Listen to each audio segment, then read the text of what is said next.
বাক্সা তামোলপুৰ আৰু Udalguri already BPF মুক্ত হৈ গ'ল, BPF 0 হৈ গ'ল। কোকৰাঝাৰ BPFটো বাচি থাকিব দল হিচাপে। কোকৰাঝাৰৰ কথা কৈছোঁ, গোসাইগাঁৱৰ কথা কৈছোঁ। বাকীত BPF কোনো প্ৰতিদ্বন্দ্বিতা নাই। অধিক সংখ্যক সিটটো UPPLৰ মানে জিকি যাব লাগে আৰু অধিক সংখ্যক MCLA লৈ পেলাই সমৰবৰৰ মানে গঠন হ'ব লগা নতুন চৰকাৰত অংশগ্ৰহণ কৰিব লাগে। এইটো তেওঁলোকৰ এটা মিছন। মানে কোকৰাঝাৰ জিলা UPPLে মিছনটো লৈছে নিজৰ জিলাৰ এটা মিছন হিচাপে।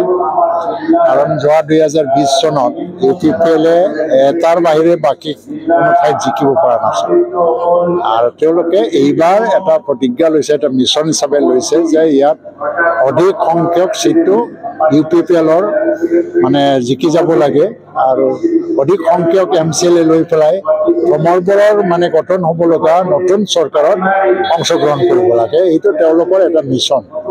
ইয়াৰ কাৰণে আজি কৰ্মী সভা কৰিছে আমাৰ প্ৰাইমাৰী লিডাৰ আৰু TCLCC লিডাৰ। কাৰণ এই মিছনটো যদি সফল কৰিব লাগে তেতিয়া তেওঁলোকে কাম কৰিব লাগে। আমি আজিৰ পৰাই গোসাইগাঁও জিলাত প্ৰতিজন প্ৰাইমাৰী লিডাৰ আৰু TCLCC লিডাৰ, BCDC লিডাৰ চবকে আমি গাঁৱে গাঁৱে সোমাব লাগে, মানুহৰ লগত যোগাযোগ কৰিব লাগে, যুৱকসকলক মানে একত্ৰিত কৰি পেলাই আমাৰ কাৰণে কাম কৰিবলৈ প্ৰোৎসাহিত কৰিব লাগে।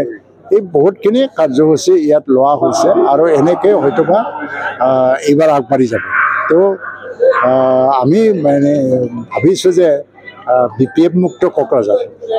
দেখা গৈছে যে 2020 চনৰ নিৰ্বাচনত আপোনালোকে এটা কথা কৈছিল।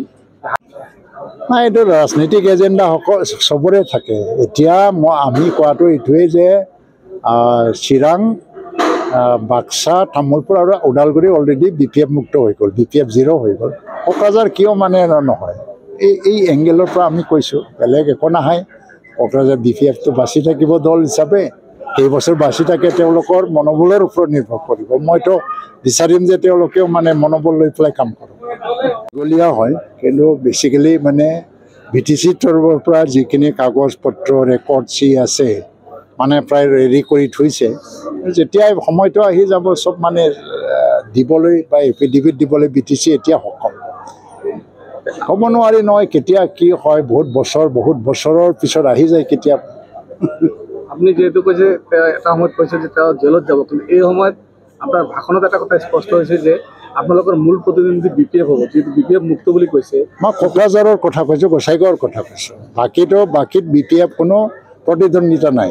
কোকৰাঝাৰ ডিষ্ট্ৰিক্টৰ বাহিৰে বাকীত BPFৰ কোনো প্ৰতিদ্বন্দ্বিতা নাই। বাকী চিৰাং, বাক্সা আৰু ওদালগুৰি, তামোলপুৰ তাত BPF 0 হৈয়ে যাব। তো বাকীফালে BPF নাই যখন এইফালে কিয় BPF থাকিব লাগে? মই এইজন মানুহৰ লগত মানে মোৰ বহুত বছৰ হ'ল লগ নোপোৱা।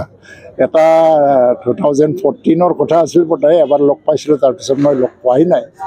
আৰু তেখেতে ইলেকশ্যন আহিলে এনেকুৱা কথাবিলাক মানে কৈ দিয়ে, প্ৰেছ মিট কৰি পেলাই। তেওঁৰ কথাবিলাক ক'ত ফলিছে? হোৱা নাই। 2020 চনতো কৈছিলে, 2020 চনতো কৈছিলে, কিন্তু নহ'ল। UPPLতো চৰকাৰ হৈয়ে গ'ল। পৃথ্বীৰাজ দেৱনাৰায়ণটো কোন সময়ত কাৰ পক্ষ লয় ক'বই নোৱাৰি। তেওঁৰ স্বাধীনতা আৰু ই আৰু বিন্দাছ জীৱন কটাই আছে।